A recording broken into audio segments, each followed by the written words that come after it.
existed before grace, and before grace was allocated. God existed before there was a tree grown that would be a cross.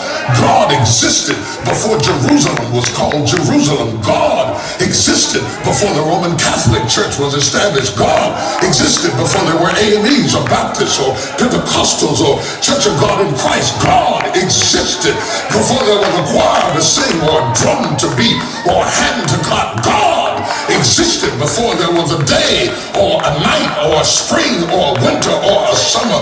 God existed before there was a cloud burst and rain descended. God existed before there were oceans, seas, land. God existed before the mountains stood up and pointed at him. God existed before the valleys humbled himself in shame before him. God existed before a star started twinkling in the blackest of night. God existed before the sun ever began to shine. God existed before there were eyes to behold him, voices to declare him, hands to clap before him.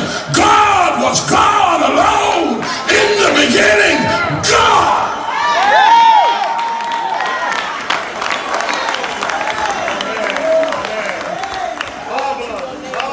Far back as you can look, he was standing there by himself. In the beginning, God. No explanation, no description, no mother, no father, no manufacturer, no creator, no board endorsement, no conjuring of his identity. As far back as eyes can go, he was there. Before there was anybody there to tell him he was there, he was there. Before there was anybody there to acknowledge that he was there, he was there. Before there was anybody to praise that he was there, he was there. In the beginning, God. David said, from everlasting to everlasting, thou art God. He is very difficult to describe because there are none like him.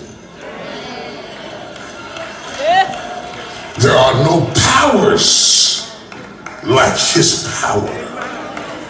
His power was not given to him. It was not allocated to him. It was not voted through a democratic system that it might be conveyed upon him.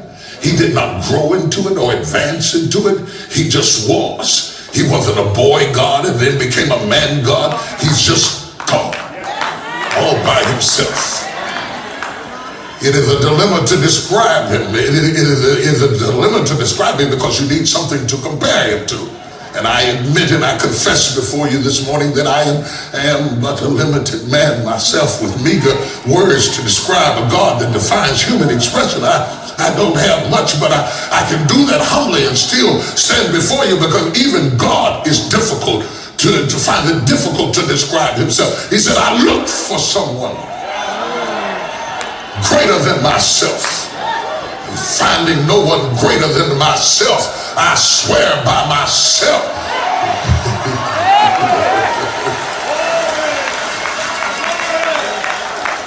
Touch your neighbor and say, God. There is no higher power. There is no greater authority. He will have the last say. After all the doctors have met, he will have the last say.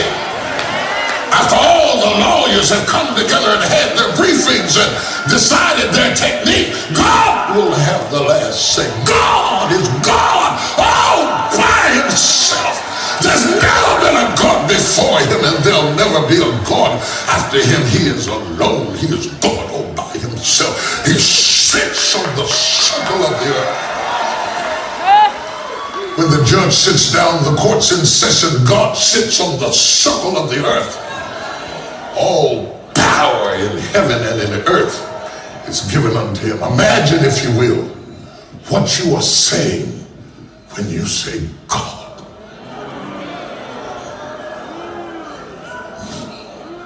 We use his name so loosely because we do not appreciate what you are saying when you say God.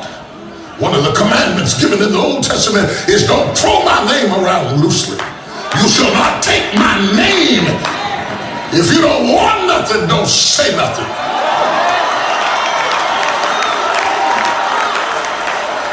Because when you call me in the room, something is going to happen.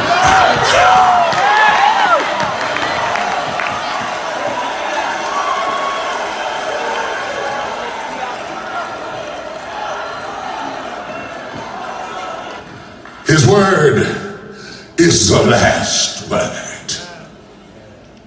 Nobody will amend him, critique him, evaluate him, or correct him.